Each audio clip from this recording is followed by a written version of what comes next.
हाँ, यदि ये आपतित किरण है, प्रकाश की किरण यदि यहां पर आपतित हुई तो ये कौन सी किरण, प्रकाश की किरण यहां पर आई तो ये कौन सी किरण कहलाई, ये आपतित किरण। और यहां से यदि पारदर्शी वस्तु है तो ये किरण है उसमें पार हो जाएगी, तो ये हम आगे अपवर्तन में पढ़ेंगे, ये कहलाएगी अपवर्तित किरण।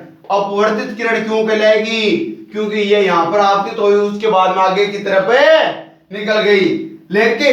लेकिन यदि ये यहां से अपारदर्शी माध्यम हो, ये कोई अपारदर्शी वस्तु रखी गई हो तो यहां से क्या करेगी, प्रकाश की किरण वापस चली जाएगी।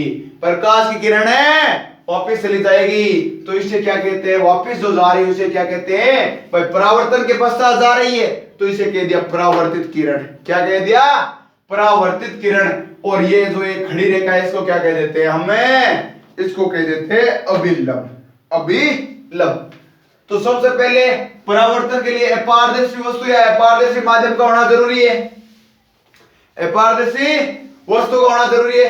अब बात करते हैं, तो ये एक कोण बन रहा है यहां पे, एक बन रहा है यहां पे, तो ये भाई ये अभिलंब है। अभिलंब के साथ आपतित किरण कोई कोण बना रही है, अभिलंब के साथ आपतित किरण कोण बना रही है, इसको नाम दे दिया आई। क्यों, आपतित आपतन कोण को इंसिडेंस बोलते हैं। और ये जो परावर्तित किरण अभिलंब के साथ कोण बना रही है इसको दे दिया आर, रिफ्लेक्शन एंगल, और ये इंसिडेंस एंगल। ठीक है, यहां पर आई और आर इसलिए दिया गया आपतन कोण और परावर्तन कोण। ठीक है, यहां तक समझ गए, यहां तक किसी भी प्रकार प्रॉब्लम नहीं है। चलो कोई ना, यहां तक नहीं आगे आएगी नहीं, कैसे नहीं आएगी देखो। अब इसमें होता क्या है, सबसे पहले अपारदर्शी का होना जरूरी है। ठीक है, अब बताओ रे, ये यहां से टकरा कर, जैसे ये लाइट, ये जो लाइट है ये इस बोर्ड से टकराई और वापस इसी माध्यम में चली गई, वापस इसी माध्यम में चली गई, तो माध्यम चेंज हुआ क्या, माध्यम चेंज नहीं हुआ। माध्यम चेंज यदि भाई इससे उधर की तरफ जाती, उधर की तरफ क्या माध्यम होता उसका क्या गारंटी है, लेकिन यहां से ये वापस इसी माध्यम में आ गई, मतलब माध्यम भी चेंज नहीं हो रहा, मतलब माध्यम सेम। भाई कभी कभार पूछ लिया जाता है, क्या पूछ लिया जाता है कि भाई निम्न में से किस प्रकार की किस घटना के दौरान माध्यम चेंज होता है, माध्यम में चेंज होता है, मीडियम चेंज होता है। तो प्रकाश की वो घटना आगे पढ़ेंगे, अपवर्तन में क्या होगा, मीडियम चेंज होगा या माध्यम में चेंज होगा। तो माध्यम चेंज नहीं हुआ, चलो माध्यम चेंज नहीं हुआ तो प्रकाश का वेग चेंज होगा क्या, भाई सेम माध्यम में तो प्रकाश का वेग वही रहने वाला है, प्रकाश का वेग भी चेंज नहीं होगा। Velocity, velocity no change. यदि प्रकाश का वेग भी चेंज नहीं होगा तो प्रकाश की आवृत्ति चेंज होगी क्या, नहीं होगी। अभी देखते हैं इसे कैसे क्वेश्चन पूछा जाएगा। Frequency, frequency no change, frequency भी नहीं चेंज हो रही है, लेमड़ा चेंज हो गया, तरंग दैर्घ्य चेंज थोड़ा होगा, तो लेमड़ा नो चेंज। अब क्वेश्चन कैसे बनेगा, तो क्वेश्चन पागल वो कैसे करेगा, आपको ये करेगा, कहेगा कि कोई आपतित किरण, कोई प्रकाश की किरण है वो अपारदर्शी वस्तु पर 10 मीटर प्रति सेकंड के वेग से आपतित हो रही है, तो उसका परावर्तित जो किरण है उसका वेग कितना होगा, तो वेलोसिटी हमने क्या लिखा है, नो चेंज, मतलब परावर्तन में कोई किसी भी प्रकार का वेग चेंज नहीं होगा, तो वेलोसिटी क्या होगी, वही रहेगी जो 10 मीटर दे दे, चाहे 15 मीटर दे दे, चाहे 20 मीटर है दे दे, आवृत्ति दे देगा या लेमड़ा दे देगा, इनमें से क्या होगा आपको वो दे देगा, आपतित किरण का दे देगा और परावर्तित किरण का पूछ लेगा, इसलिए कंफ्यूजन है नहीं होना चाहिए बिल्कुल भी। उसके बाद में ये सब ये यहां से न्यूमेरिकल बनते हैं, यहां से न्यूमेरिकल बन जाते हैं। अब भाई परावर्तन की जरूरत क्या पड़ी, परावर्तन के उदाहरण क्या है उसको बारे में देखते हैं। तो आपने देखा होगा सुबह जब स्नान वगैरह करते हो तो दर्पण में देखकर अपने ये बाल से ही करते हो, तो ये भी किसका एक उदाहरण है, तो ये भी एक है परावर्तन का उदाहरण है। दर्पण में चेहरा देखना, दर्पण में चेहरा देखना किसका उदाहरण हो गया? दर्पण में चेहरा देखना ये हो गया परावर्तन का। कोई वस्तु है जैसे पड़ी है भाई बाहर रोड पे, कोई वस्तु पड़ी है या गाड़ी चल रही है रोड पे, वो हमें किस कारण दिखाई दे रही है? तो वो भी हमें परावर्तन के कारण दिखाई दे रही है। परावर्तन के कारण कैसे हुई भाई? तो सूर्य का प्रकाश उस वस्तु पे गिर रहा है, उस गाड़ी पे गिर रहा है, और वहां से परावर्तित होकर वो प्रकाश है वो हमारी आंखों तक पहुंच रहा है। उस कारण क्या होती है? वो गाड़ी हमें दिखाई देती है। तो कुल मिला के लिख दूं मैं, वस्तुओं का दिखाई देना, वस्तुओं का दिखाई देना।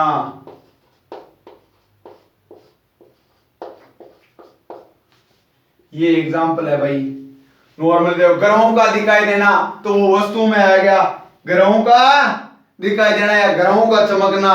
ग्रह क्यों चमकते हैं? क्योंकि सूर्य का प्रकाश उन पे गिरता है और उसका जब परावर्तन होता है तो वो ग्रह हमें चमकते हुए दिखाई देते हैं। इसको एक बेस्ट एग्जांपल देता हूं। आपने कभी क्लास में या कभी कहीं पार्टी वगैरह में गया होंगे तो मेरे जैसा कोई आपको टकला मिल ही गया होगा।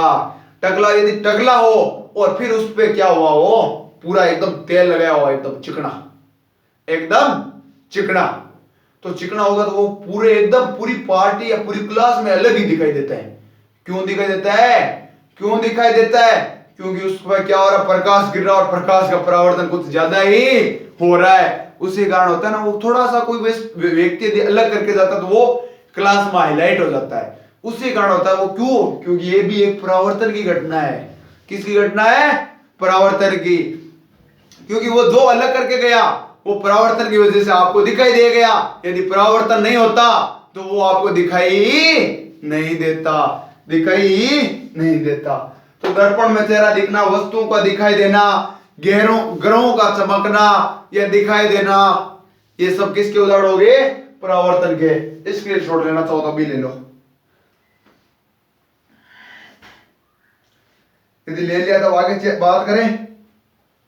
तो भाई आप यहां पे कह रहे हो velocity no change, frequency no change, lambda no change, माध्यम नो चेंज, तो इसमें चेंज क्या होगा?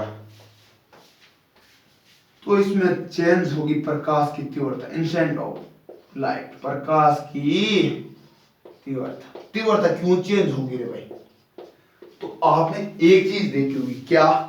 आप जैसे दौड़ते हुए इधर से आ रहे हो और इससे भिड़ोगे, यहां से वापस मुड़ोगे, तो आपकी जो स्पीड थी, प्रकाश की जो तीव्रता थी आपकी दौड़ने की, वो चेंज होगी नहीं होगी? चेंज होगी या नहीं होगी? होगी ना, बिल्कुल। तो उसमें क्या होती है? प्रकाश की तीव्रता चेंज होती है। तो यहां से क्वेश्चन ऐसे बढ़ेगा कि निम्न में से परावर्तन की घटना में निम्न में से कौन सी राशि चेंजेबल है? तो वो होती है केवल प्रकाश की तीव्रता। क्या होती है? प्रकाश की तीव्रता। अपारदर्शी वस्तु होनी चाहिए परावर्तन के लिए, माध्यम सेम रहता, velocity no change, frequency no change, lambda no change, प्रकाश की तीव्रता चेंज। ध्यान रखना, ये चेंज होती है। क्यों होती है, कैसे होती है, ये मैंने एग्जांपल के तहत बता दिया। आपतन कौन कौन सा? आई। परावर्तन कौन कौन सा? आर। ठीक है, अब देखो आगे बात करते हैं इसके नियम। परावर्तन के नियम, दो नियम होते हैं परावर्तन के, दो नियम यहां से निकाल लेते हैं। बस ये चित्र याद है तो आपको नियम अपने आप याद हो जाएंगे। कैसे हो जाएंगे? पहला नियम क्या कहता है परावर्तन का? यह आपतित किरण, परावर्तित किरण और अभिलंब, आपतित किरण, परावर्तित किरण और अभिलंब तीनों एक ही तल में स्थित होते हैं।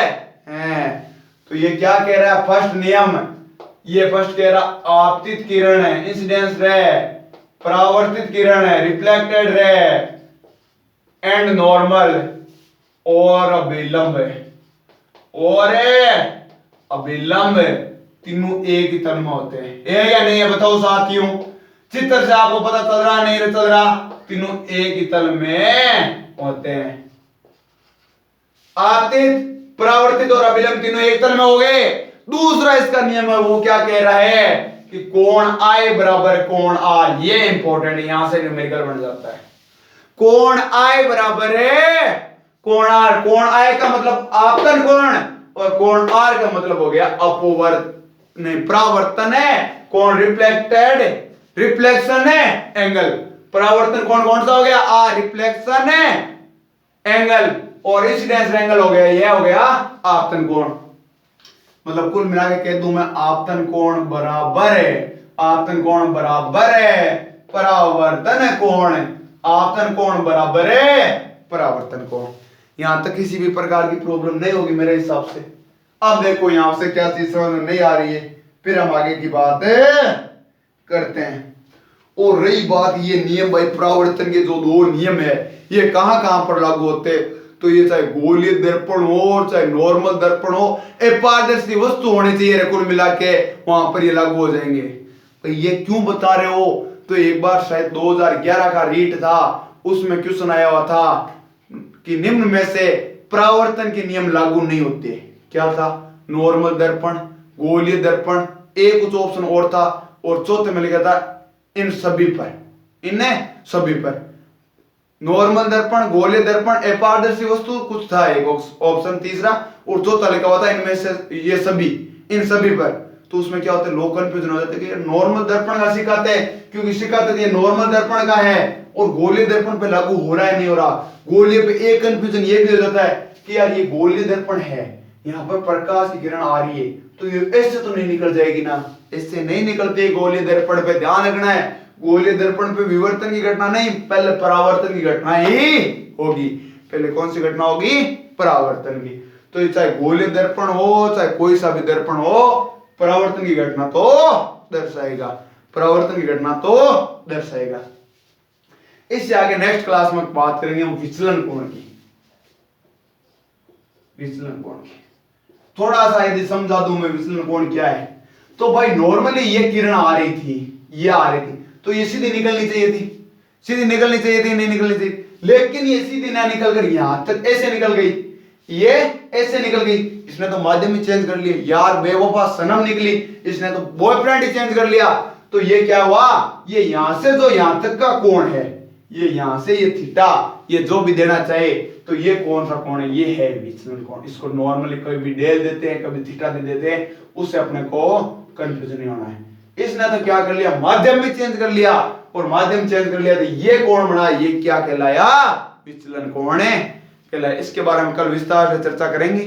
फिर अपन परावर्तन के 2-4 एग्जांपल देखेंगे जो क्वेश्चन पूछे गए हैं, जो पूछने की संभावना है उनके बारे में। तो मिलते हैं नेक्स्ट क्लास में। जय हिंद, जय भारत।